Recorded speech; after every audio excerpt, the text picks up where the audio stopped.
Yo, how are you doing, folks? Welcome to episode 8 of the Simpa Life Podcast. I am joined, as always, by Mr. Maka MC. How are you doing, brother? I am well. Thank you very much for asking. I'm very much looking forward to this one tonight. It's going to be a good one. I just winked there. I've never winked. I have no idea why I did that.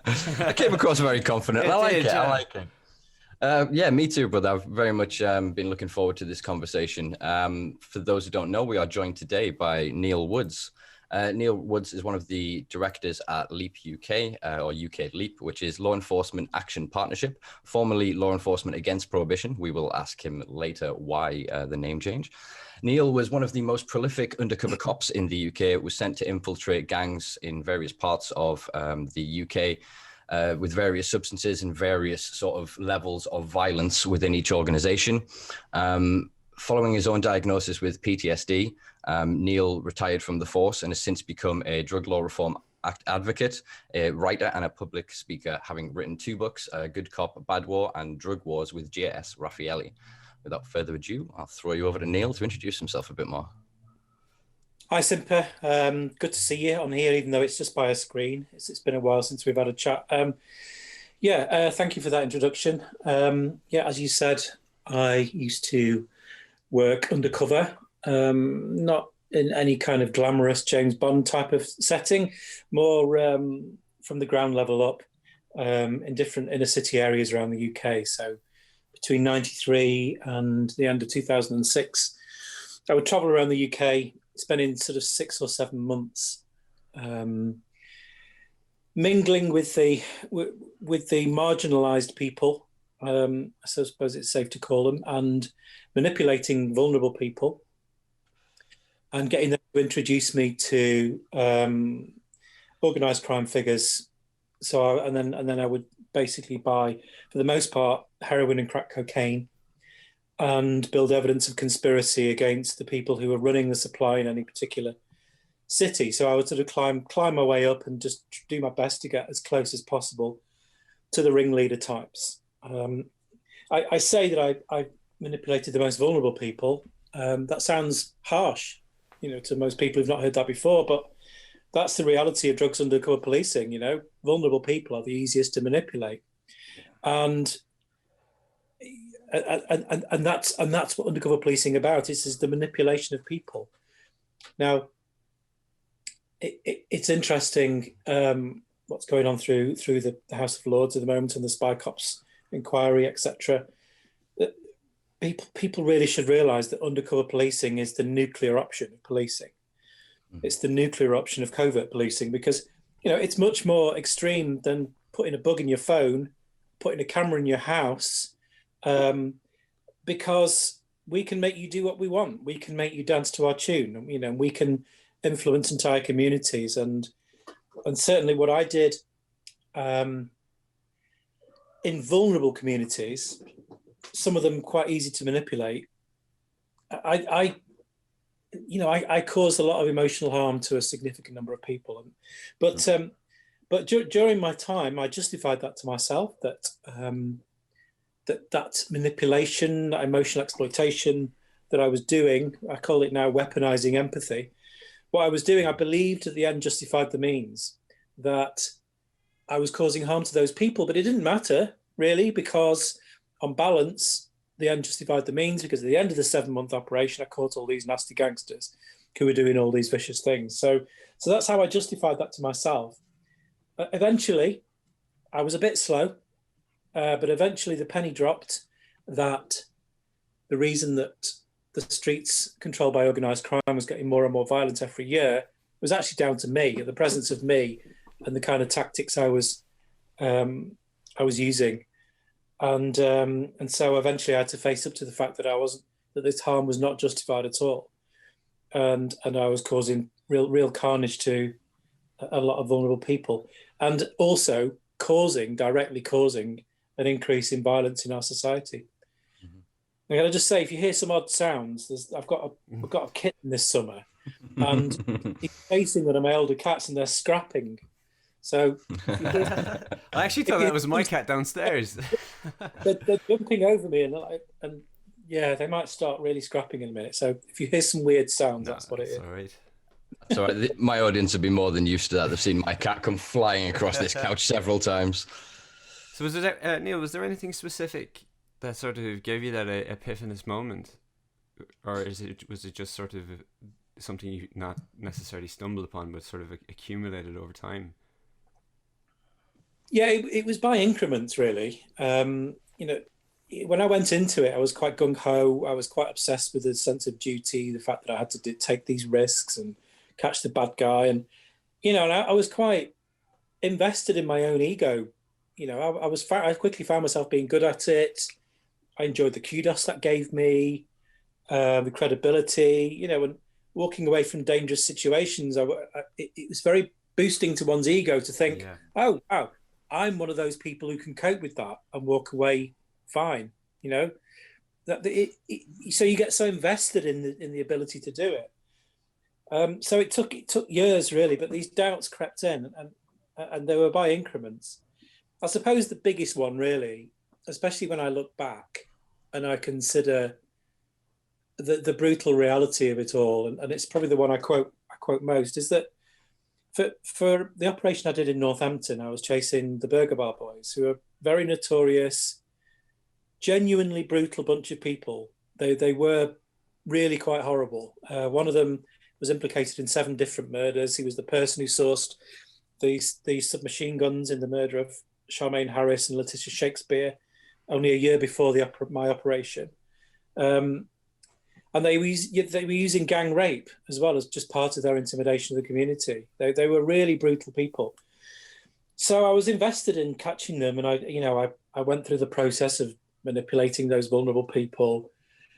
I was convinced I was going to die twice on that operation. I was stripped naked at gunpoint. Genuinely scared them many times on that operation. But after 7 months, I knew that I had got every single phone number. I'd met every single person connected to the drug trade in Northampton, everybody. Well, to the heroin, crack cocaine and amphetamine drug trade, and that everyone. There was no one else to meet. There was no new names I hadn't heard before. So I was thinking when we called it to do the strikes, that this is going to get everybody. This is going to make such a difference. And anyway, there was police from 5 different counties brought in to back that up, to do the strikes, but kick a load of doors in and arrest everybody. And I got a call from the Intel guy, the Intel cell officer, a couple of weeks later, and says, "Yep, we managed to interrupt the heroin and crack cocaine supply in Northampton for a full 2 hours." Jesus Christ. 7 months of work, 96 people were arrested in that, 96, including the 6 Burger Bar boys who were running the whole place. Mm-hmm. And it took 2 hours. Now, that's not, for a problematic heroin user, that's not even enough time to withdraw from heroin before there's a new number and someone else supplying it. Now, I can't say with any certainty that it's the infamous rivals of the Burger Bar boys called the Johnson crew that took up that opportunity. But you can just picture the scene, can't you, in Birmingham? They're all sat around having a smoke, chilling.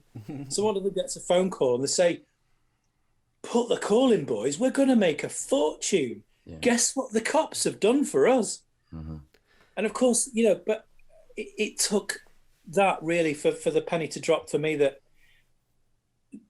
this is it's not just futile, all this huge amount of resources going into trying to police drugs. It's not just futile. Futile would be bad enough, but it's actually driving the violence, because when you create an opportunity like that, that opportunity is generally fought over and violence goes up.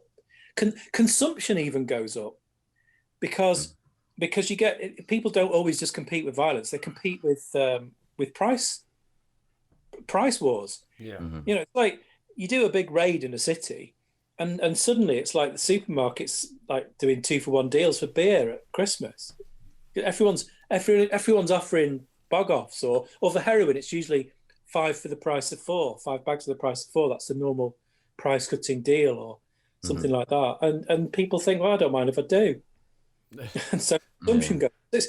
It's just the sheer illogical craziness of it is hard to even find the words to describe adequately. But I think looking back, that was probably my most important moment and the beginning of my breakdown, I think, because,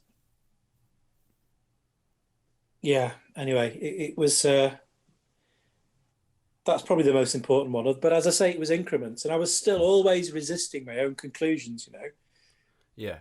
Always resisting them and always fighting them. And that sort of conflict with logic and the evidence of my own eyes against the sort of institutional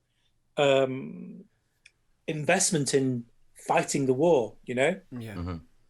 Because the jingoism really does affect you. So I imagine the mental oscillation to be so taxing, like in situations like that. I mean, you said like you were held at gunpoint twice. Once is enough. Like how you weren't able to just go, do you know what? Fuck this. I'm done. I'm out. Like, fair play to you for going back, but at the same time, it's like, bloody hell, man. The stress, the amount of things that you must have been thinking and equivocating, every neuron must have been firing, like, you know, that kind of way. So much so that you couldn't even think straight in that sort of situation. I don't even know how to even think about it or process it.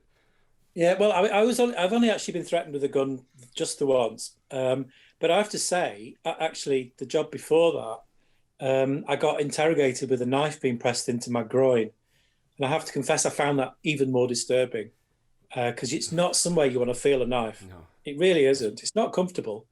It's not settling. But again, you know, those were the kind of things that I would come away from and think, wow, I can cope with this. But the trouble is, I didn't, because they did cause me mental scars, and I'm still suffering for them now. So there was a complete lack of understanding on my part, and organisationally, of what harm that these situations can do. And if you extrapolate that and look at what's happening on the streets, you know, these things are happening to other people. And that trauma is happening to people, and we don't know about those things. You know, there are vulnerable people out there getting further traumatized all of the time. Mm-hmm. So it's interesting. Obviously, when most people think of the war on drugs and they think of prohibition, they think of, or if they're in the sort of the right mindset, they think of the end consumer and the low hanging fruit, the same people that you say that you were kind of forced by the job to manipulate and to, I suppose, harshen and worsen their lives in some ways. Is there something on the other side, like, not the only term I can think of, this is quite American, so I apologize for this, but did you have a handler or somebody within the organization, within the policing institution, that could deal with your mental health? So if you went to them and said, look, I've just had a gun pointed to me, was it more that they would just keep you on point and keep you in that situation? Or was there a genuine, sincere worry for not just your physical health in that moment, but your long-term mental health? Well, theoretically, my cover officer was meant to act as a buffer zone between myself and the pressures of the investigation. So he would be theoretically the person who would negotiate what actually can happen, rather than what the investigating officers wanted to happen. Mm-hmm. So to a degree, yes, but the trouble is, not all of the times when my life was at risk was even recorded, because the pressures to keep the job going were so great that some of the things that happened to me, if I recorded them, the job would have come to an end. I mean, some of them got recorded. But one, for example, when someone tried to run me over with a car, they found with my hidden camera, tried to kill me with a car in Leicester.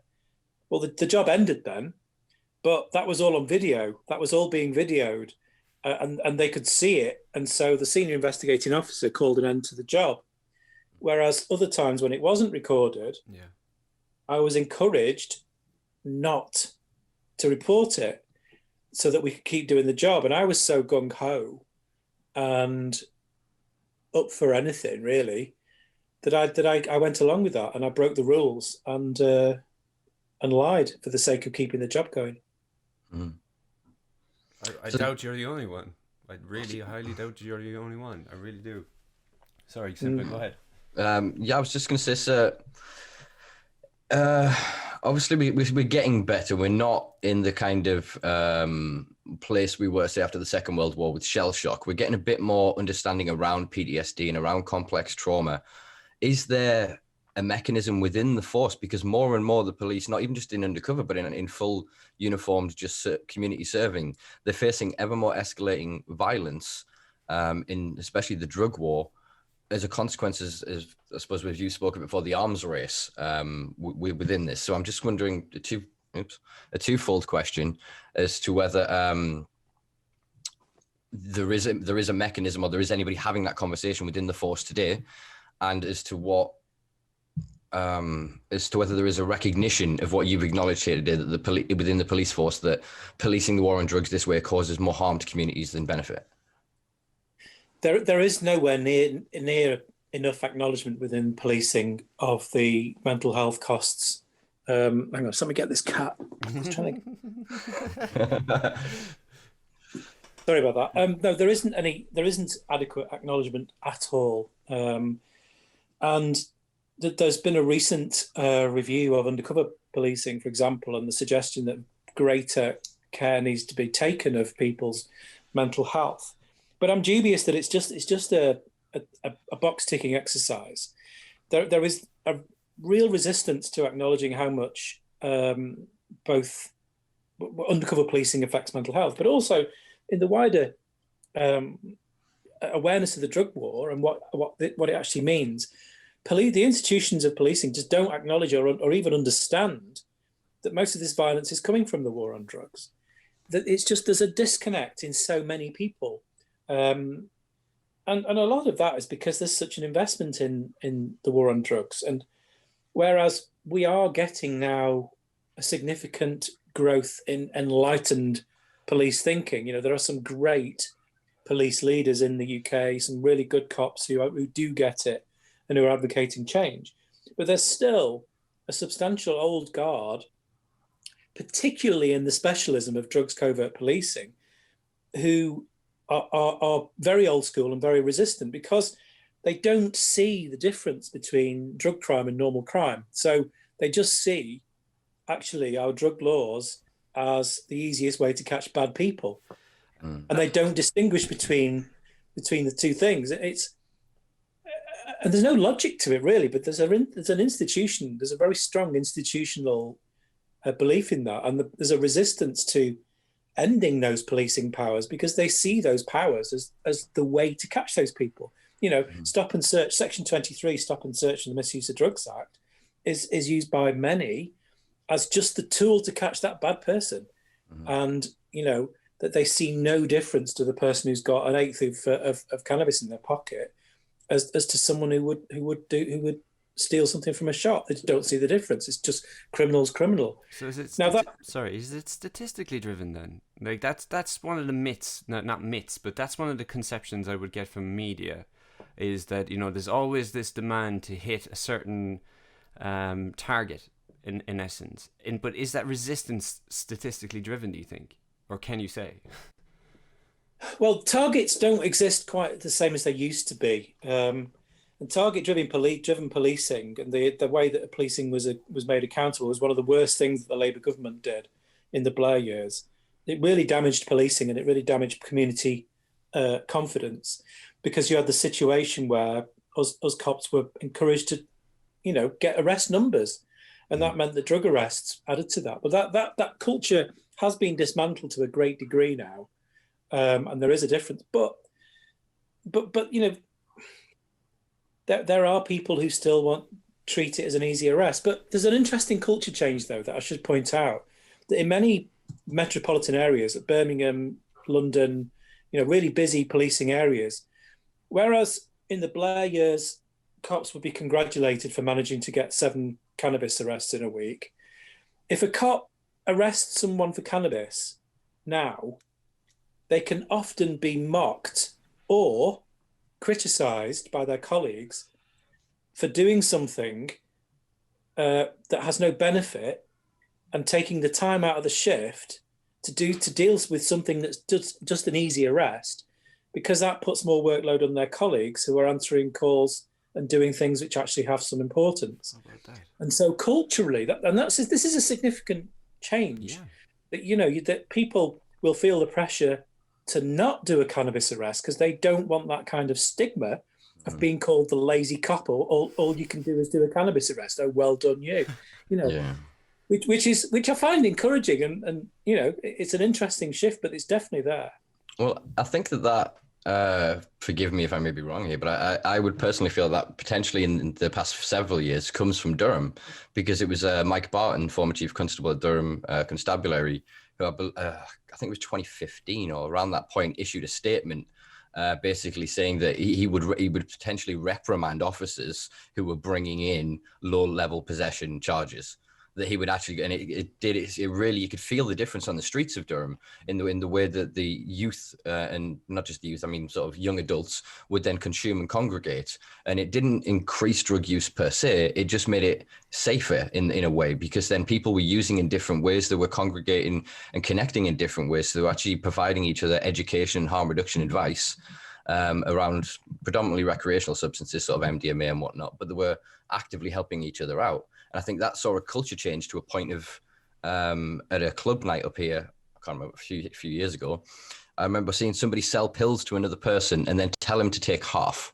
A dealer giving harm reduction advice. That only comes once the police back off, once it can change it, because instead of having the ever more violent individual who can rise to the top of the hierarchy to control that drug syndicate or drug supply, you end up with people who either have a passion for it or sort of consumers themselves who then will not adulterate their supply, who will not then, you know, muddy the waters, as it were.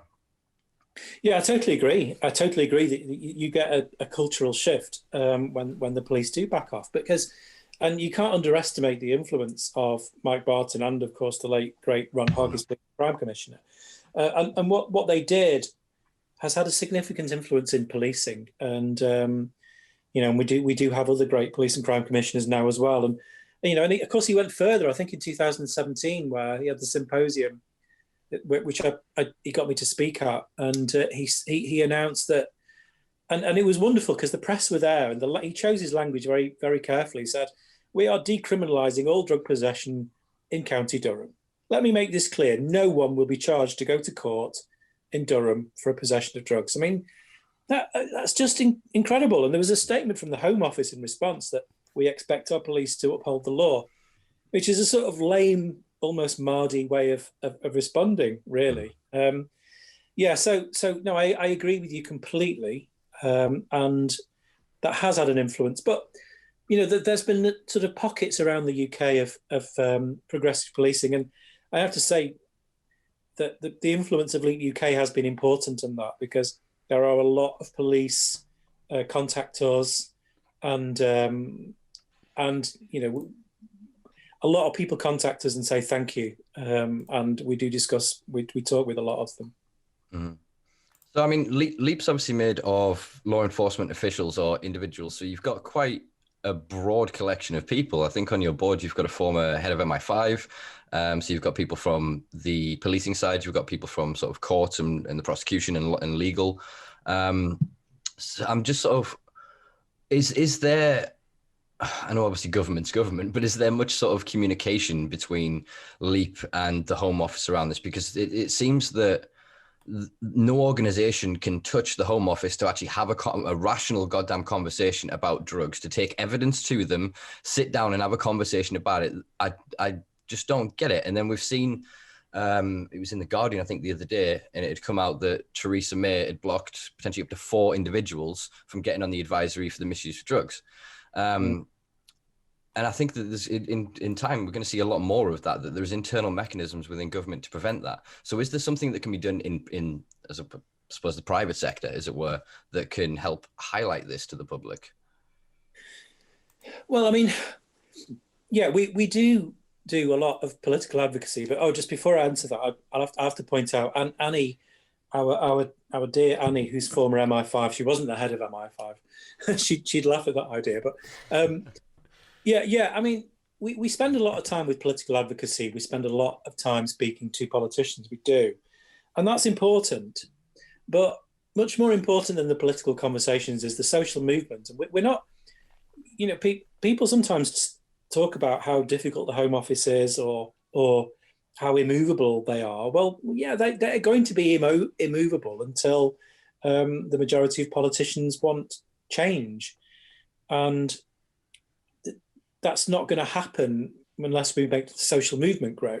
So whereas I see our political advocacy work as very important, what's much more important is reaching those areas of the members of the public that have not previously considered drug policy reform. And that's the importance of LEAP, really, because of our USP, because we are former police, chief constables, prison officers, because we have this background and collective background, our USP means that we can reach audiences that other drug law reformers can't. And people listen to us and pay attention because we've fought in the front line in this daft war. So it's about growing the social movement, really, and growing the movement within the social movement within police. Because, the injustice of our current drug policy, it's a social justice issue. And like any social justice issue through history, whether it's the legality of homosexuality, the death penalty, feminism, whatever it is, these things have not been advanced by political leadership. They've been advanced by social movement. And that's the way we have to see it, I think. And if we see it in those terms, that's the best way to strategize. And it's working because you have the Labour Drug Policy Reform Group, for example, which has now got 16 MPs signed up in support as part of that campaign, internal campaign. And that's a rapid expansion. Now, many of those MPs have done that because LEAP and Anyone's Child have held joint events in their constituency. Because we've worked on the members of the public who are significant in their constituencies, their councillors and their politically active people and journalists. And, that's where you make the change. That's what we have to keep at it. So if anyone's listening and they want to organise or host a joint Anyone's Child and LEAP UK event, please get in touch because, next year we want to keep rolling those out because they're the events which are changing minds. Sorry, my camera keeps flashing on and off. Apologies. Okay, nobody's here to see you anyway. So just thinking sort of 2021, obviously the PCC elections were pushed back this year because of COVID-19. Is there, because Tim Henley was obviously very vocal about the fact that he believes that affecting that election can help us affect the way the war on drugs is fought moving forward. Is there a concerted effort by LEAP or by any of the other drug reform sort of organizations to help pressure this election and help pressure the candidates into sort of taking a stance publicly on reform of drug law? Yeah, absolutely. I mean, we will be connecting with every possible ally we have to try and get a push to get people to turn out and vote in those elections. And Tim is right. Tim is absolutely right. That it's the most important elections for our issue, but by a long way. So I would, and bear in mind that in some areas the turnout has been as low as 16%. Wow. So if every single person who enjoys cannabis in any area where there is an election for a PCC in 2021, if every single cannabis consumer went out and voted, we can swing this. Yeah. It just needs people to get out and vote. Obviously, they need to be informed on who's the best category, and they need to also accept that the best candidate isn't necessarily going to completely agree with their views. Exactly. There's a limited things a police and crime commissioner can say. Yeah. But some of the candidates are dream candidates. Look at Ben Toomey, for example, in Warwickshire. Warwickshire's a small population, only 17% turnout last time, and he could win. I mean, it's a very Tory area, but he could win that if enough people get out and vote. Now, Ben, just to give you a history, he was the drug policy lead for Mike Barton and Ron Hogg. He wrote their policies. He's also been the drug policy lead for West Midlands. He's wrote their policies. He's a brilliant thinker and a very important figure in our world. Exactly that, and I think that I'm hoping, that there will be a concerted effort by the cannabis movement within the UK next year to try and affect those elections. Because again, if our voices aren't heard, we're not going to have a dog in this fight. And I think it's it's kind of a consequence of the legalization of medical cannabis in the UK that's kind of caused a division. So a lot of the people who were originally fighting for, I suppose, human rights and for the basic right to choose to consume and cultivate and use it as they wish, they've kind of moved more towards the medical side of it to get that protection. And that is entirely sort of a consequence of fear. And so this is another subject that I really wanted to talk to you about, is sort of how the war on drugs perpetuates this fear narrative. I was talking to one of my friends today about how we live under a world where, I can't remember what the thing is called, but it was a 17th century design for a prison, and it was 360 with the cells and the one tower in the middle. And the idea behind it was, if the convicts, the individuals in the cells, didn't know when they were being observed, they would think they were being observed 100% of the time. And it physiologically changed their behavior, the structure of their brain. Do you know what I mean? So that's kind of what we're living under now. So from your experience, what's driving this? Do you believe that sort of media has a part to play in this, that the culture has a part to play in this? Well, I think it's complex and interconnected in terms of the way the public are influenced in their thinking around drugs. And yeah, the media has a big part to play. Obviously, the way journalists have covered drugs and drug moral panic stories, that kind of thing. But actually, a lot of it is down to the way that the police present what they do around drugs as well. And this is something I'm trying to challenge at the moment. I'm trying to think about some guidelines to approach police and how to do things differently. I don't know how far we'll get, but it's an important conversation to have. And also, I've just made a film with Anyone's Child, which is designed to respond to police social media posts, which I'm hoping people will use as a tool. But my point is that the public has been trained to see what successful, and I mean that in italics. It's not really successful. They've been trained to think what successful policing looks like, and the images that they've been trained to see is the big red ram smashing people's door in at the crack of dawn, loads of people being arrested, a big seizure, the biggest seizure since the last seizure, or until the next one. You know, these kind of images are shown, but the subtext of those images is that this is a success and it's making our society safer. You know, the police don't necessarily say that, but it's implied. It's implicit, and that's the message the public get. So because they see these images, they think that current policy is working. Now, when I speak to police audiences, you know, a lot of people will be informed, some will agree with me, and a lot will say, well, this has got nothing to do with us because we're apolitical. All we do is we carry out the law. We're given a job to do. I don't have to think about the realities of that. I just do the job. But the trouble is they're not apolitical, because of the way they present their work, the way they press release it, the way they show the images. That is actually presenting what they do as successful, which is a lie. It's a deception. It's a basic deception. It's a breach of Peel's principle number 9, which says that the evidence of police success should be a reduction in crime, not the evidence of police activity. Yes. Well, police can't prove any reduction in crime from these activities. All it's showing is police activity. That's all. Yeah. And you know, and that's how we have to start challenging police, because that appeals to the core principles of what policing should be. And so that's what I'm working on, how to challenge. And that's what we're working on at Leap, how to challenge at the moment. I don't know if that answers your question, but it kind of does. It brings me on to a good point, actually, as well, that several people wanted me to raise on this when discussing this with you. I'll send you the document over afterwards, but there's a campaign in the UK at the minute called Seed Our Future. And they have put together the most concise history and understanding of how the laws are interpreted in the UK.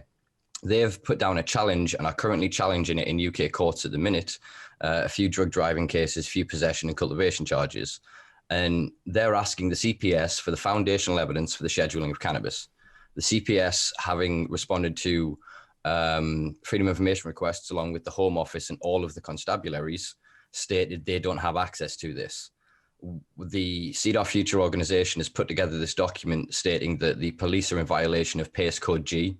They are not doing their due diligence, and due to the corporate nature of the PCs, the way that as an officer you are individually responsible, so you can be sued through civil court.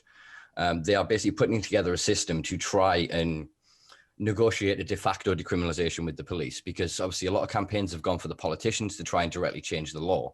Whereas what this does is it shows how the enforcement of prohibition actually violates the Terrorism Act. It violates the Nolan principles. It violates the Pelian principles. It technically violates fraud. There's a whole list of them that broke it down wonderfully into how each of the actions actually violates other laws. And then they've done a breakdown of the attestation that police officers take and how it's a violation of that. Same with the human rights. It's a wonderful sort of concise document. And it is one thing that I just want to get your opinion on is do you think that's a good way to approach the police? They're not trying to be antagonistic. They're just trying to use the same legislation that is used to persecute them to protect them. I have to be honest. I have seen this doc. Someone sent this to me actually. It's particularly in reference to the attestation, pace, and breaches of other laws, and also with the suggestion that there's a civil action could be taken. Well, I have to say that I don't personally think that this is something that would get very far with the police. The best way of influencing the police is through the police and crime commissioners and policy making, but also engaging with prominent progressive police, people like Jason Q in Thames Valley, because the best way we're going to get de facto decriminalisation is through very progressive diversion schemes like they have in Thames Valley. The one in Thames Valley that they're bringing in is a diversion scheme which is pre-arrest, which means that there isn't even a record of arrest for somebody. Now that's progressive, but it's also simple. It's keeping it simple, and it's appealing to the mechanisms and the processes to the police, because police are increasingly aware that the very expensive drugs policing brings them no benefit. And if they increase the amount of drugs policing all they do is increase the records of crime. But there's no benefit. And with squeezed budgets, they're keen not to be doing arrests. So diversion schemes appeal to them on many levels, not least of which because many cops are really fed up of giving young people criminal records that wouldn't otherwise have had them, but also because procedurally they've got better things to do. You know, they do want to be spending more time on investigating that domestic violence call or sexual offences or whatever it is where actually there is some public good to the work. So the way to appeal, I think, is in a simpler way, because legalese, legal arguments, they don't necessarily have much sway within the police, because the police are essentially procedural, not legal. We were all detectives like myself, certainly aware. We studied the law, but we were more about the practical application of investigation and our day-to-day work. And if you were to say, you come up with a list to a cop and accuse them of even politely accuse them of breaching this, that, and the other, they'll shrug their shoulders and say, my skipper says this is what I do, so I do it. My training says this, I'm happy with that, thank you very much. And they're not going to listen.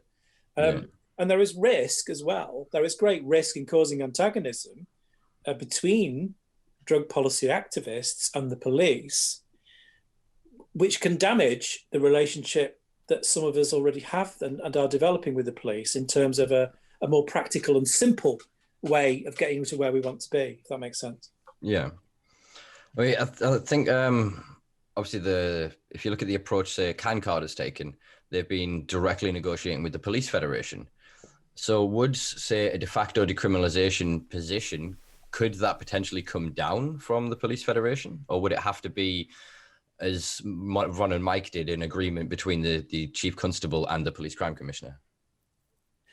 The CanCard's an interesting one because there is very, very widespread support for that within police. I've not heard anything against it. In fact, some people have said, thank you, finally, some mechanism to deal with this.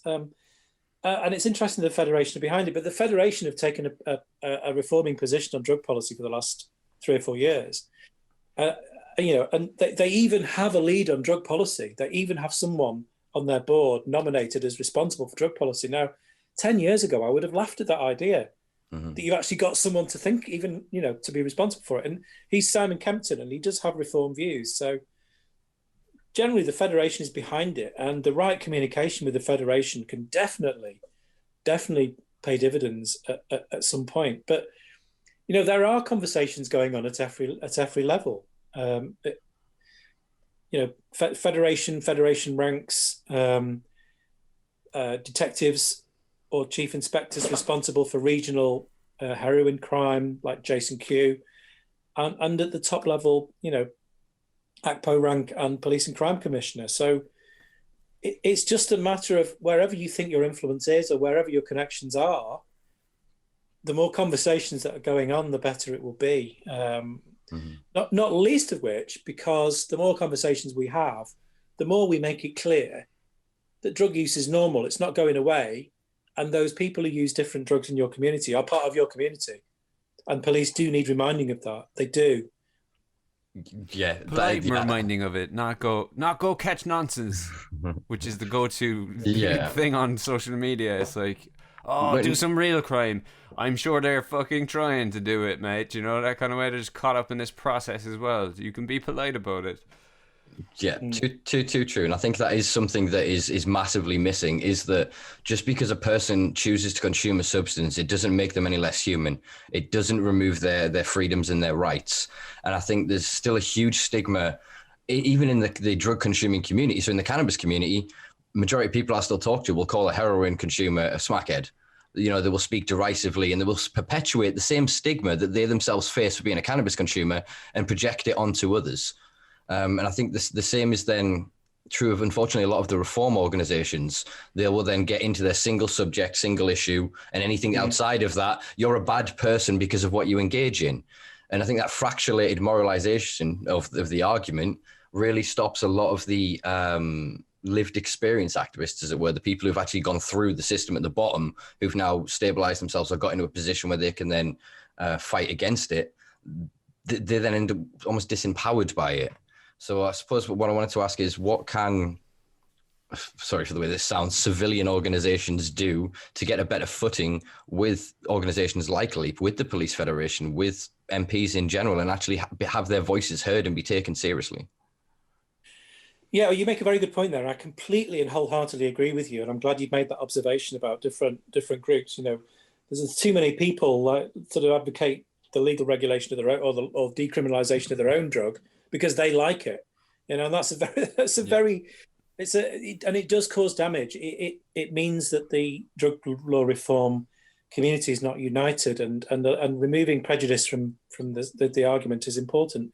But I mean, one of the most important things anyone can do is write to their MP and just keep writing to their MP, and not on like, I think drugs should be legalized, I want you to support that. Not something like that. I mean, on specific issues, if drug consumption rooms are being discussed, send an email saying, I want a drug consumption room because I want less people to die and I want less bloodborne diseases and etc. Just a paragraph.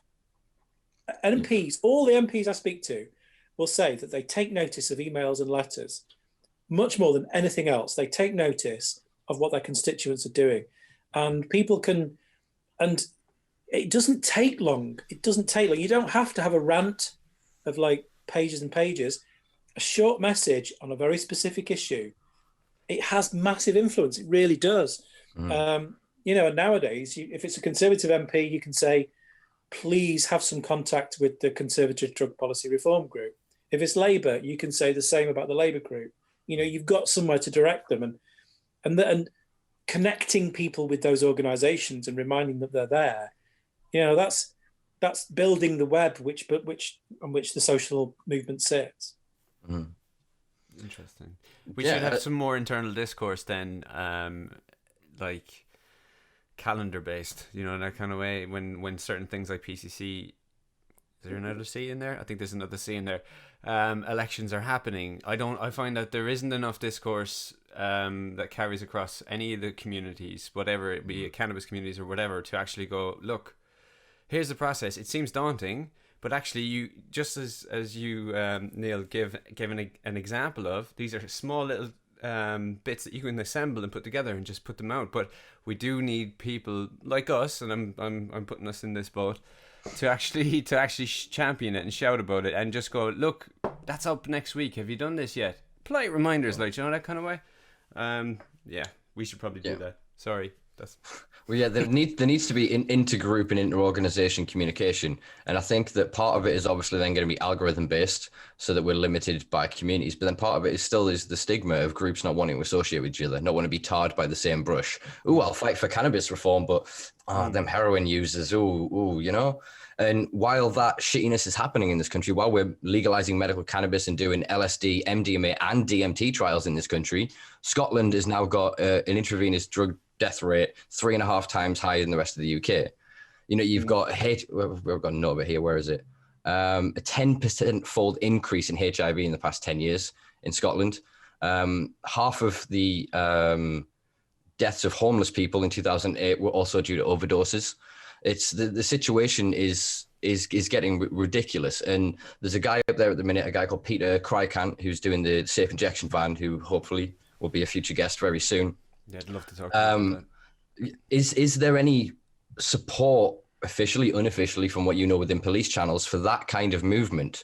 Because that is facts driven. We know that in safe injection sites around the world, no one has ever overdosed. So is there a way to get beyond the moralizing for some of the officers in the UK to look at this and actually go, well, if it saves lives and it saves money and it saves it, or is it still deemed? Because I mean, heroin it's so stigmatized within the drug community. Yeah, I mean, Peter's a hero, isn't he? He's brilliant. And tomorrow, actually, I don't know when you're putting this recording out, but the day after it was recorded, tomorrow, Peter Crykant will be at Holyrood. He's taking the van to Edinburgh, and he's inviting the Scottish members of Parliament to visit it and see it. And Lee will be there. We'll be next to him with one of our great newest activists, Simon McLean. At least Simon will be there to fly the flag for LEAP and also to encourage MPs to do this. And I believe Simon will also be making a statement that Police Scotland should not be trying to prosecute him, and they should be supporting him because this is a life-saving initiative. Now, Peter is brilliant, and it's his kind of activism that will really change things. And there is a precedent for this, because in Denmark, they had a similar sort of stigma and moralizing, and before they had their drug consumption rooms. And there is a brilliant woman called Nana Gostenstein. I probably got a name pronounced wrong, but it's Nana anyway. She has this organization called the Street Lawyers, and that's what she did. She did a mobile drug consumption room, and she kept doing it despite being harassed by police. And eventually she won over the chief of police of Copenhagen, a guy called Henrik Aurier, who is now a LEAP member. She won him over. He decided to then support what was going on. And because he supported her, because the police then institutionally decided to support this, that's what brought the political change. And now Copenhagen has the biggest drug consumption room in the world, and it's right across the road from the police station. Now, and it's amazing as well. It's the most amazing facility. It's incredible. And the last time I was at one of the drug consumption rooms there in Copenhagen, I was invited to a police officer's leaving do. It was the community, like the beat Bobby, the community police officer responsible for that area where the drug consumption rooms are in the city centre. And he, you know, in the UK, I'm used to cops having their leaving do in a pub or something, or a restaurant or something like that. He had his in the social room, in the drug consumption room. That's where he had his leaving do. And all of the street people were queuing up to give him a hug. Yeah. Now that's community policing. That's class. Yeah. And you can only do that. You can only do that by changing the law, changing your attitude, and removing the stigma and treating people like human beings. True.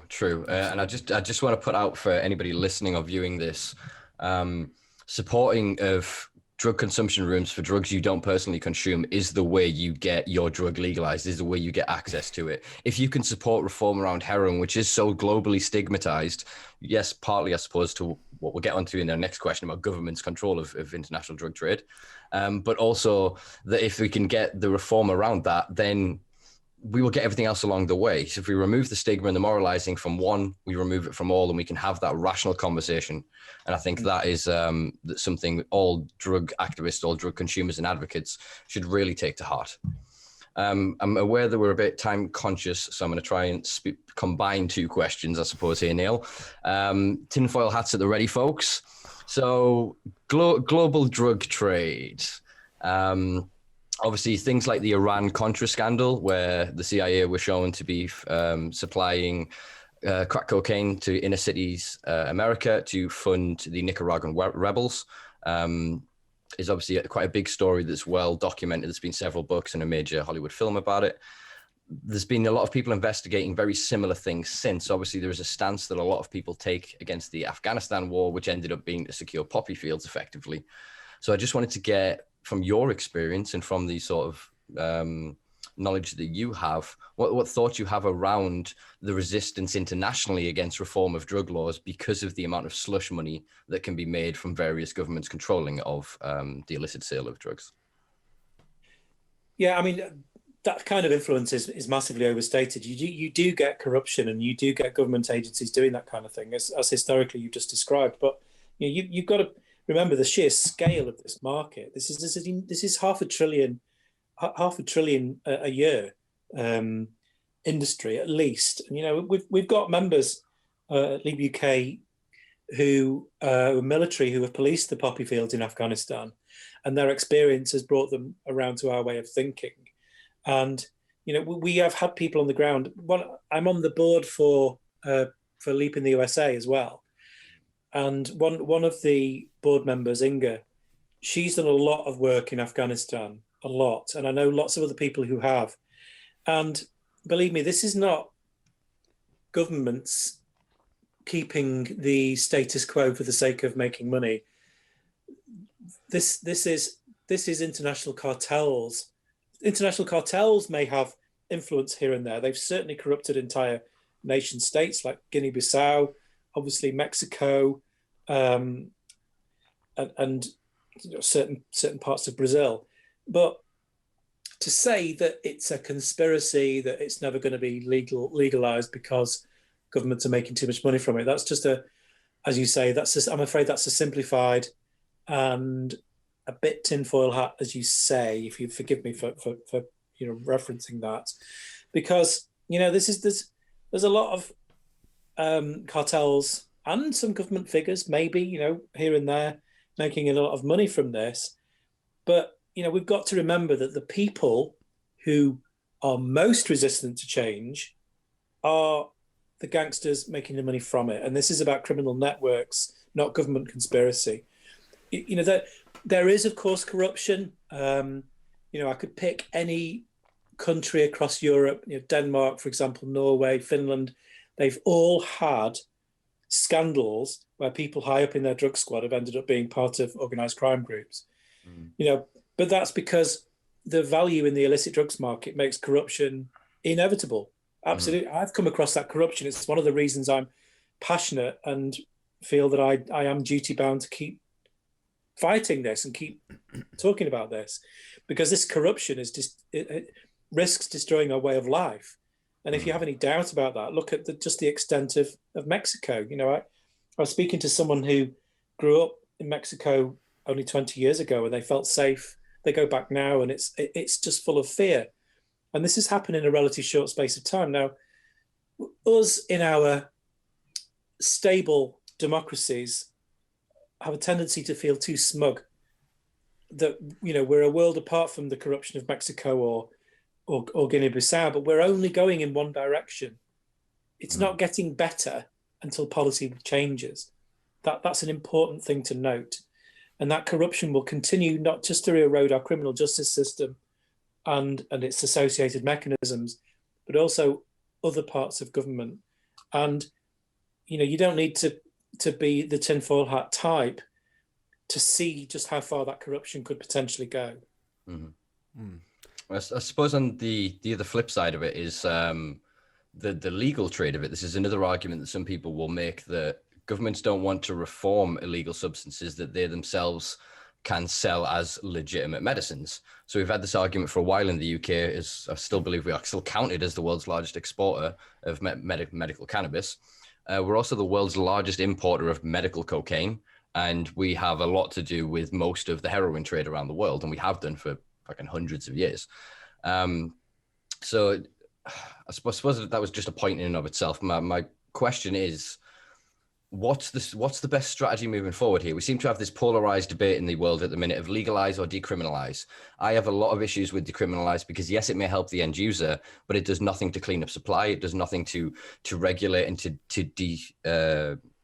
disempower the criminal element, to take away, as you say, nearly $500 billion worth of assets from them. So if you wouldn't mind quickly, obviously, as I said, we are a bit time restrained, just sort of discussing your opinions on the difference between sort of like a commercial legalized or just de facto decriminalization, or even sort of de jure decriminalization as well. Yeah, I mean, I totally agree with you. And it's the position of LEAP that we need legal regulation. And the reason that I do, is because we come at this still from a policing perspective. I'm in this to beat organised crime. That's what I want to do.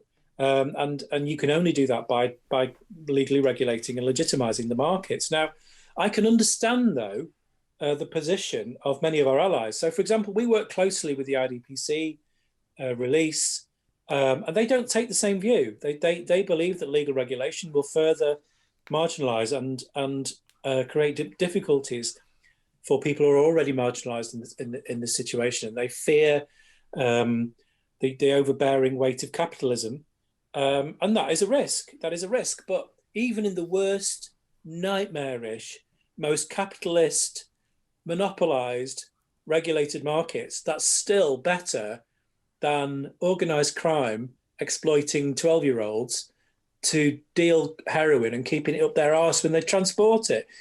People have to get a perspective here of just how vicious, just how nasty and nightmarish our current illicit drugs trade is. But it doesn't have to be the capitalist nightmare. And part of our advocacy is that when we do have legally regulated market, it has to be done with social equity. It has to be done. Definitely. And it has to favour the communities which have been most damaged by the status quo. All cannabis convictions have to be quashed when it's legally regulated. That stigma of a conviction has to disappear. There has to be grants for people to start up businesses. There has to be opportunities, job opportunities for communities. And so some communities rely on the trade. As a former cop, I talk about how vicious organised crime can be. But actually, the reality is that most drug dealers are not vicious criminals. They're just people who trade within their community. They're not bad people. They're just taking the opportunity which has been created by Prohibition. So although at LEAP we do talk a great deal about, the dangers of organised crime, we are also aware of the reality. So, but it's how it's done. I mean, I'm a lover of the Spanish social club model. The UK social club advocates. I love the UK Cannabis Social Club. It's a brilliant model. It's a really good way of having a social equity, quality control, keeping the community, making it part of the community. That just appeals to me on so many levels. But you've got to have lots of models, for different people. Heroin's the easiest one because you just go back to a medical control of it and prescribing it to those that need it. It's simple. We don't even need a change in law for that. We just have to have a liberal and pragmatic approach to and look at the evidence of our history to show that works. It's not complicated. And all of the other drugs in between. Well, look, MDMA is the classic example of a drug that's not banned because it's dangerous. It's dangerous because it's banned. You look at all of the deaths from MDMA, it's because it's not a regulated product. So it shouldn't be that complicated, really. Yeah, I mean, we had a chemist, Callie Seaman, on earlier, and she, on an earlier podcast, she tells us somewhere 140 something MDA compounds. and some people can have adverse reactions to them. Obviously, with the rarity of some of the base materials, you've ended up with people using PMA and other substances like that. So when they're adulterated, they can become entirely toxic. Then you've got people that overhydrate themselves or underhydrate themselves because of a lack of education and harm reduction information. So yeah, it's interesting that we find ourselves at this point where, again, this is one of the reasons why I've launched this project, is to try to bring people from all walks of life together to be able to voice their opinion on the subject, because the people with lived experience, especially are often cut out from this conversation. So then you want to talk about, how do we reform heroin? How do we reform whatever? And they don't go to the community. They're missing the point entirely. And I think what you said about heroin is, again, one of the best ones for this, because if you remove it from dealers' hands, you remove the monopolistic hierarchical dealing system. So Dave gets addicted and suddenly can't afford it. If he gets 4 of his mates going, they buy enough to then fund his. And then if them 4 set up, and it's just an infinite chain of people trying to get others in so they can cheapen themselves. If that's controlled through a pharmaceutical model and a regulated healthcare model, then exposure is reduced exponentially. Do you know what I mean? It's not like cannabis where it can just be grown and created. The trade of it would then be reduced greatly. So that would then reduce the exposure. So the advocacy of what they're saying about, it'll just make people consume more, if as a broad spectrum statement for all drugs, just doesn't hold true. So this is why, again, to reiterate to anybody listening or viewing this, we need unity amongst the various organizations, whether you be from not even either side anymore, because it's not even a case of a side. It's the people versus a warped idea that has been allowed to metastasize and grow into such a cancerous ideology that it's eating away at the very fabric of our society. I suppose I'll ask you our last question, which is a bit more of a light-hearted one here, Neil. We've been asking this to all our guests as a way of just kind of wrapping up the podcast. And I suppose this will be one of the last times we ask this, because the year's coming to an end. But we've been asking our guests to tell us something good that's happened to them in 2020. Spread a bit of love and joy for some people who may have had a very difficult year. Oh, God, I wish I'd thought of that beforehand. We usually warn people. Exactly. Put you under pressure. This is the question that puts you under pressure. Yeah. That's a difficult one, because I think a lot of people have struggled with this year, and I've had a lot of my face-to-face speaking events cancelled. I don't get problems speaking, but I've doing Zoom speaking events to loads of people I can't see. That's really been causing my PTSD some problems. So it's been tricky. I suppose the only really good thing is getting a kitten, to be honest. I'm a major cat lover, and I did have 4 cats. 2 of them died, so I've got 2 older ones. And we got a beautiful black kitten called Loki. And, Loki, amazing. He has just been an absolute delight. Watching him grow and play with the older ones, and it's been a real lease of life for one of my older kids called Jazz, because it's made him play and it's made him really youthful, and it's giving him a little bit of kitten back, if that makes sense. Yeah, it does. Been running and scrapping and rolling in a ball and kicking each other's hair, but they've been loving it, and it's such a delightful thing to connect with an animal. I do love cats, so that's probably the best thing this year. But amazing. And I suppose speaking with a few people that I might not have bothered to take time to call as well. So, because people have been isolated, then I've decided to get back in touch with someone and have a chat. I had a chat with my friend Annie, former MI5. I had a really good chat with her last week for an hour or so. And, I wouldn't have done that if I hadn't, if the lockdown hadn't happened. So I suppose in adapting to the isolation, I've had some interesting conversations that I wouldn't have otherwise had. Do you find yourself busier in lockdown? Because I do, because I thought, this would be a breeze. I'll just chill out. I've got all this extra hours of not commuting to work and stuff like that. I actually am busier now. It's not Simpa's fault either. But do you find yourself workload is more so or less so? Or? Yeah, I have been hectically busy. I really have, especially the last few weeks, because if you find yourself not doing one thing, you think, well, at least I can manage to do that. And But there's been a few things keeping me extra busy, and one of them is the Chiz bill, which is going through the Lords at the moment. So I've been writing on that. I've done some briefings to the Lords. Been working with Shami Chakrabarti and Brian Paddock to try and at least bring some amendments in to that bill. Because I know you want to live. I know you wanted to end on a high note, but this is a bit of a depressing note. I'm sorry about this, but it's what I've been working on a lot, because this bill, it gives immunity, state immunity, to state agents to commit crimes, and to be allowed to commit any crime. And I find that really dystopian.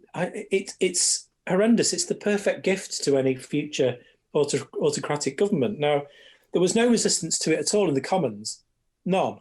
There was many MPs arguing that, any behaviour is still covered by the Human Rights Act or the procedures around the use of state agents. But bear in mind, this is not just undercover cops. This is informants. This is police informants as well, and it's the height of naivety, because many police informants have got their own agendas. Some of them have become police informants because they're acting on behalf of an organised crime group.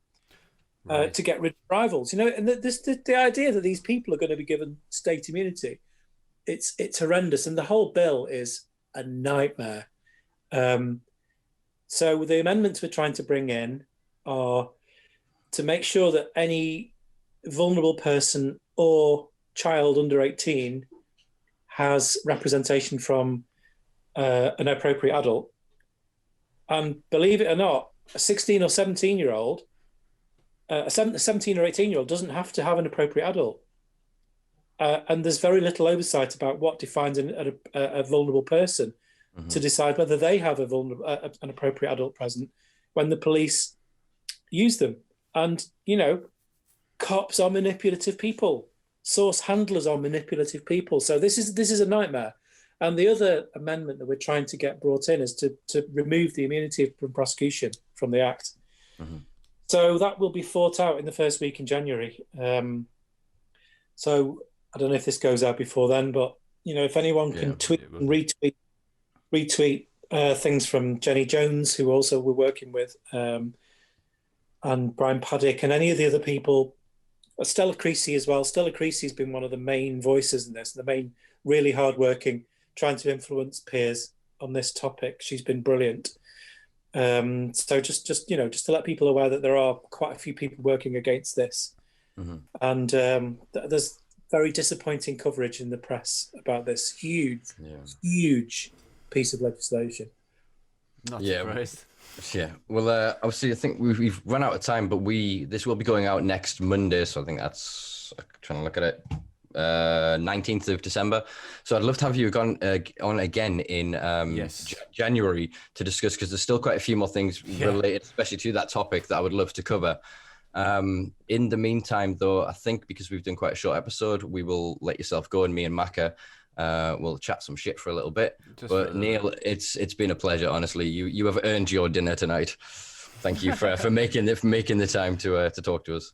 Yeah, I'm sorry if I have cut it short very slightly. No. I'm more than happy to come back whenever you want to invite me. So it's good seeing you again, Simpa. Good to meet you, Maka. Thanks for inviting me.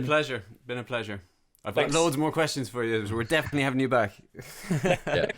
Next time. All right, thank you. I'll speak to you soon, Neil. All the best. Peace. Bye. Hey, so folks, that was Neil Woods from UK LEAP, Law Enforcement Action Partnership. I know at the start of the podcast, I did say that I would ask him why the name change. That seems not that important of a question with the subject matter that we were just covering. I had about 10 questions as well, and there was no fucking way I was interrupting him in some of those things. The way Neil speaks on the subject, I think is... It's really articulate, and you can see the physical manifestation of remorse in him. Do you know, when we were talking at the start of it, his body language, obviously Neil's had a complex PTSD diagnosis. I hate it. It feels horrible to talk about him now. He's not here in that sense. But I mean, this is on public record. Yeah, he alluded to it as well. Yeah. And then one of the things I did actually want to ask him was, have you considered cannabis for PTSD? But obviously then since then he's left, and since that he's obviously then suffered with this since, and he still clearly does suffer with the consequences. I mean, he was only undercover for what? Oh, I say only. He was undercover for nearly 14 years when you look at it. And if you again, guys, shout out to the books that he co-wrote with J S Rafaeli. In 2016, he released Good Cop, Bad War, and 2018's follow-up was Drug Wars. Unbelievable texts, very digestible, really enthralling reads, because the way that they're written so well, and it is such an insight into what really goes on in the extreme echelons of violence-led drug dealing. And as Neil alluded to in the podcast, a lot of drug dealers are not these people. They are not I don't want to say soprano types, but you know what I mean? They're not these huge families or dynasties or gangs of individuals that are hyper violent. Most of them are just loose connections of people that are supplying their community to put food on the table and clothes on the backs of their kids. That's the majority, because obviously it wouldn't necessarily be a cartel if everybody was a cartel, would there? You know, like, I don't mean to be flippant about it, but it's true. So, like, yeah, we are talking about the minority, but in terms of the cartels and stuff like that, but they're the ones that have the most influence, really. Do you know what I mean? But they're also it's the smallest handful that control the largest wholesale. So the smallest number of individuals. It's the same with capitalism, man. It's just like the 0.01% or like all the shit. It's the same is true. So then trickle down economics, is it? Trickle down drug economics. Yeah. But again, Neil raised some amazing points. I wish we could have. Unfortunately, guys, we only had a certain amount of time that we could record this in. So obviously we tried to prioritize questions, but as Maka sort of alluded to before, every time I see Neil speak, I always just want to hear him continue. Yeah. So when I had him on a panel at the Autumn Expo, have I got resin on my lip? I have, haven't I? Resin? Ew, can you see it? Yeah. I thought I could feel some. Apologies about that, folks. Nobody can see it. Nobody can see it. We'll turn out the quality, will be fine.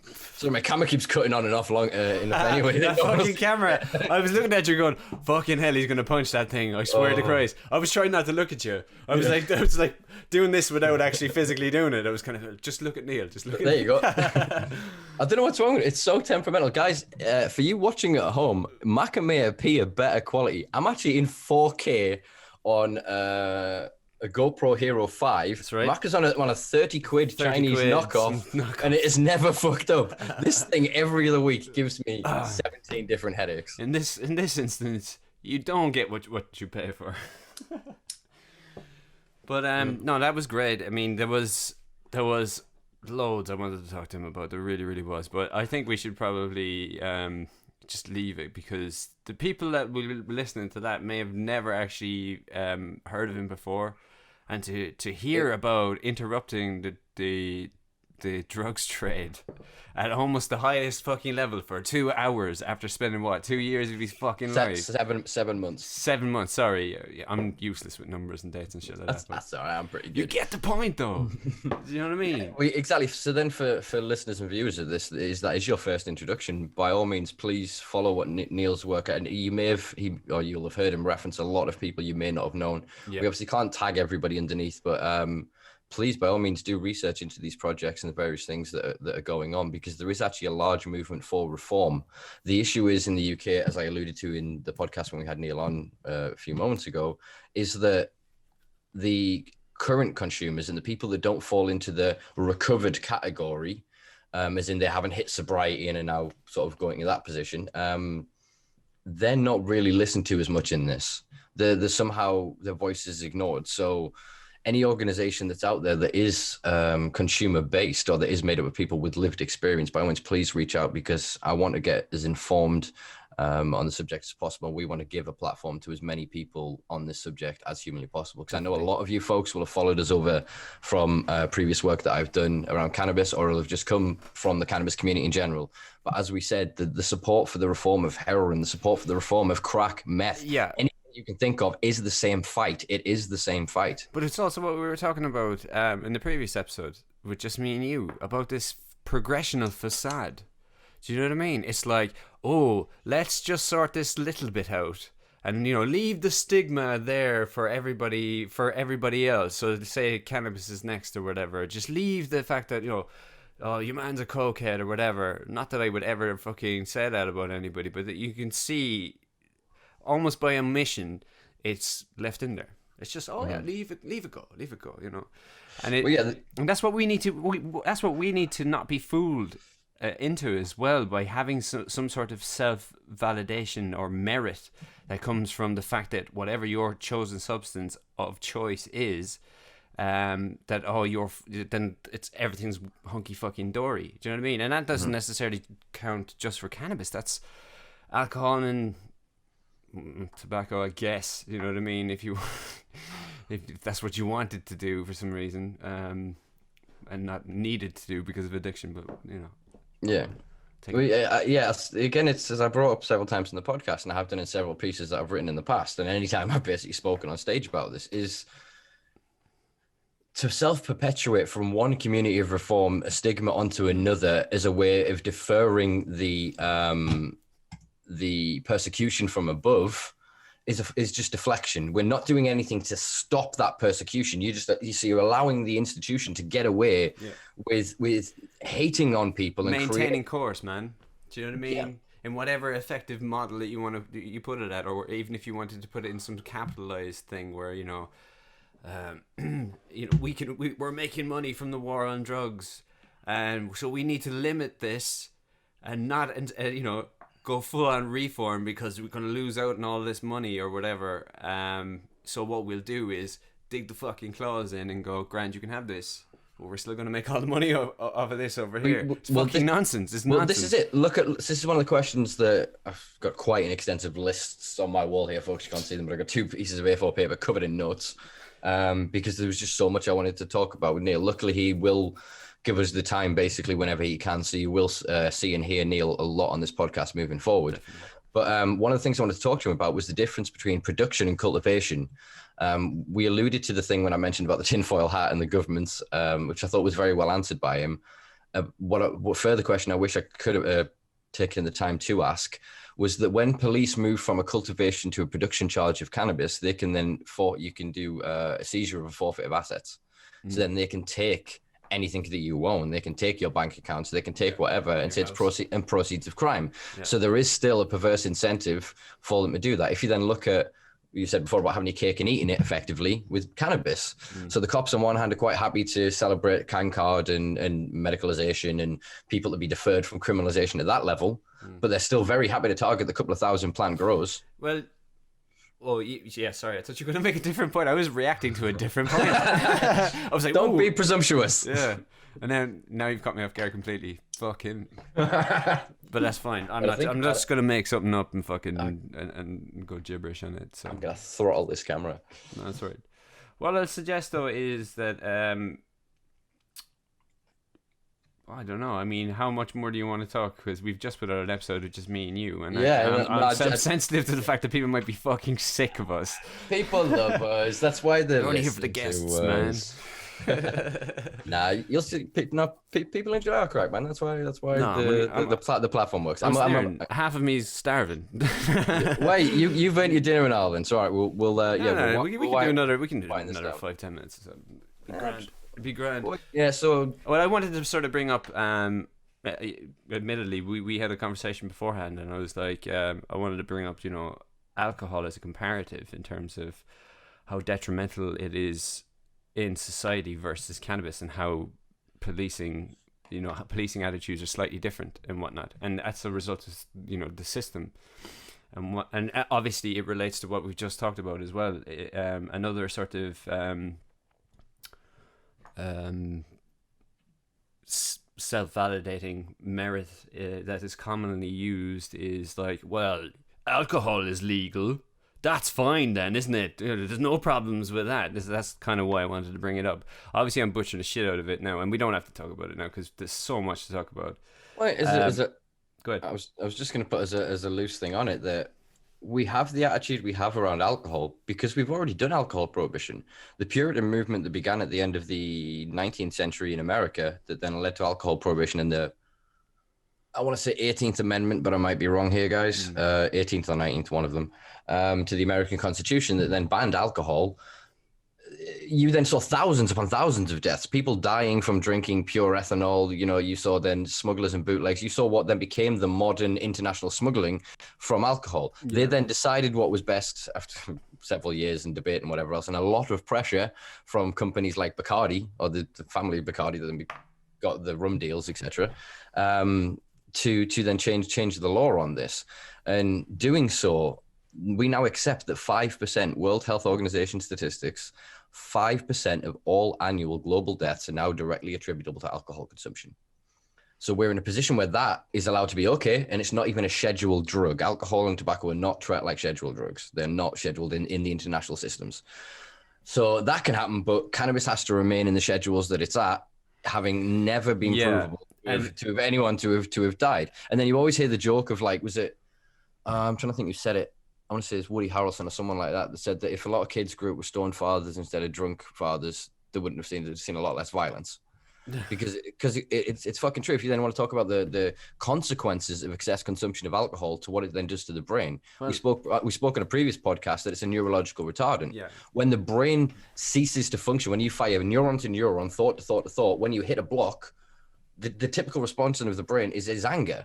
You get confused, you get aggressive, and then at that point, with alcohol on top of it, it's like a warped fight or flight. You feel that this person is attacking you verbally for misunderstanding you because you've not been able to actually communicate to them. Yeah. Do you know what I mean? So it leads to a lot more misinterpreted situations where you just act out of character, which isn't as true on a lot of other substances, despite what generations of movies will try and tell you. Yeah, no, you're right.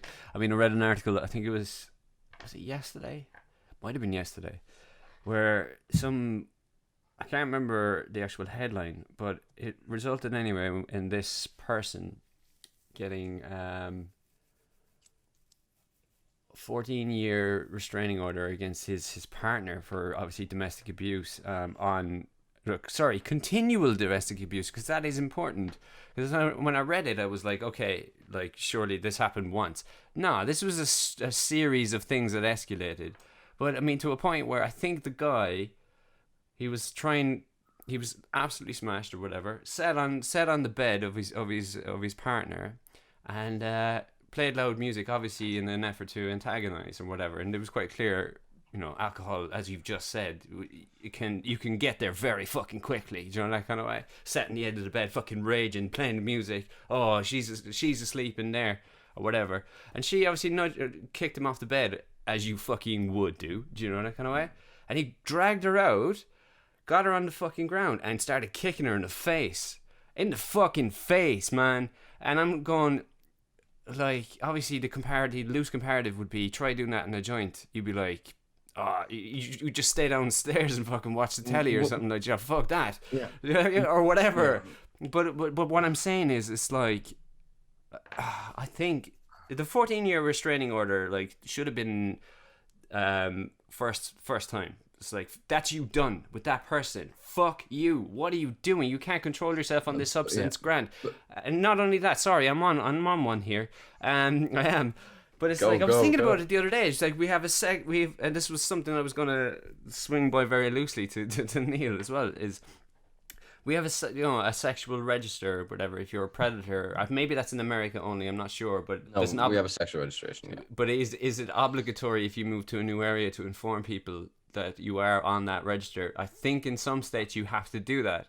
In America, I'm not sure on the current legislation as it stands in the UK. There is a thing called, is it Sarah's Law in the UK, where every partner has a right to request any history of violence from the police. Of any person? Of a partner, yeah. Oh, shit, okay. I was going to fucking... I ruined that. I was going to say there should be a fucking domestic abuse register where, you know what I mean, that obviously that covers that then. Okay. I mean, no, it's not particularly a register. It's just that you have the right to know if they have previous criminal convictions or cautions for violent offences. Oh, okay, cool. And so, it should be more. Should be more accessible. It should be more widely publicized and used. Frankly, because although people are capable of reform, although people are capable of change, Document that too. Exactly that. So then if you can then show a period of time where there's been no instance or whatever, then that again should then weigh against it. I'm not saying people shouldn't be punished forever for their actions. Exactly. But if you commit a serious violent offense or a serious sexual offense, then you, at one point in your life at least, you have managed to get past the consciousness, the conscience that normally stops most people from committing these offenses. And so therefore you are, unfortunately, I suppose, more likely to commit those same crimes again in the future. And I think then if you've actually come to then have committed one of these crimes and then reformed and actually really rehabilitated, I could actually think there's a part of you that should want that to be with you. Do you know what I mean? Like we discussed that as well. That you should carry that. You know what I mean? And carry it and make it fucking define what your like it shouldn't necessarily stigmatize you. It shouldn't necessarily discriminate you from various things. It should just be a marker of information. Do you know what I mean? And unfortunately, we're lazy bastards, though.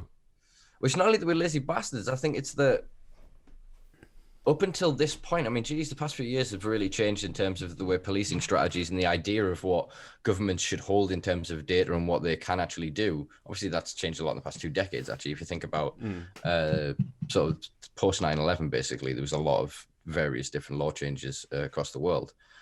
And I think now, there should be, we already have the technology, we already have the capability, but I don't know why there's not really the will for it. Do you know what I mean? Systemic pressure. Accumulated and collected systemic pressure is what makes us lazy. And that's not our fault. That's not me saying you're a piece of shit. You are, and so am I. But that's not the point. Do you know what I mean? I'm not attacking you. I'm not attacking you if you use alcohol. There's none of this. This is just information. We're just jib-jabbing. Do you know that kind of way? So... Well, this is it. I mean, we need to get up, as we spoke of on the previous podcast, also we'll continue to speak of infinitum on future podcasts, is there has to be a protection for people to behave and operate in ways that they deem fit, as long as they are not affecting negatively or harming others in society. I mean, even if they're harming themselves, look, we don't have limits for people going into places like Krispy Kreme or fucking McDonald's or some shit like that. They are actively harming themselves, arguably more than someone who is using an intravenous drug if they've got a clean supply. Do you know what I mean? If you use clean diamorphine, right, there's actually not that much degradation over a long time consumption compared to a lot of other substances. It's the consequences. So when you think of your typical heroin addict in a movie and the skinny and they've got no teeth or whatever, and all of that is a consequence of prohibition. Very little of that is actually a direct consequence of the drug. Obviously, the toothless thing in meth, that kind of does correlate because there is a weakening of the teeth. So my camera's doing my fucking head in. Every time that happens, I just pull faces. It's weird though, because all it is it's just the zoom thing. So there's a fault in the wire, so then it just stops the thing. So I have to go down here. Here's one for you. So I've had to tether my phone. This is the Wi-Fi. I noticed that we don't have any dropouts anymore. It turns out that the internal fucking hardware in there has its mind of its own. It does literally what's happening to your camera. It's like flickers on and off, so it just drops out. So, technology. It's amazing. Well, I think this is a pretty good time to wrap it up. I've really enjoyed this, man. I'll tell you what, just before we do, I had an ultimate question for Neil, and I'm kind of glad that it's on the next one because... he'll obviously know me a bit better the next time or whatever. Didn't want to just sideline him with this, but like the progression into his previous job of undercover is obviously digital psyops. Like psyops, that's not the wrong thing. Fucking spies. Do you know that kind of way? Or digital infiltration. That's the fucking words that I was looking for. Undercover agents that actually do what we were talking about in the previous episode, which was maintain that sort of middle ground of opinion, but drive reactionary fucking claustrophobia. Do you know that kind of way? It's like, I'm so fucking angry that it's narrowing my view. Yeah. Now I can only fucking see like this, and I don't give a shit about anything else out here. For people that are listening, I'm doing blinkers like a fucking horse. And then jazz hands at the end. All right. That's what I wanted to ask him. I'll leave you digest that. You don't have to fucking respond to that. No, yeah. See, again, make a note of this because, dude, we will have him back in January. Because again, this as you said, there's very little mainstream coverage, or frankly, any coverage and conversation about this. I suppose it's loosely termed spy cops bill. But it's I keep saying psyops. Spy cops. Psyops is like some psychic thing, right? Isn't it? Well, no, psyops is part of it's psychological warfare operations that were started by the CIA, which is a whole nother podcast. Call of Duty psyops. Yeah, just as a little preview for sort of for listeners here, I've reached out to somebody quite notorious within sort of the community that knows quite a lot about the CIA and LSD trials and whatnot. Cool. I don't know whether we're going to get a response, but I'm still going to keep trying with these people because ultimately these are the conversations that we want to be having, folks. Yeah. So anyway, thank you for joining us for episode 8. You will be able to find all of the links for Leap UK and Neil Woods, or I think he's Woodsy, and a couple of numbers. I've actually shown that. I'll just do it as you're wrapping up there. Go ahead. There you go. You will now see on screen, folks, or you will find in the description below if you're listening to this on one of the many audio podcast platforms that we are now present on.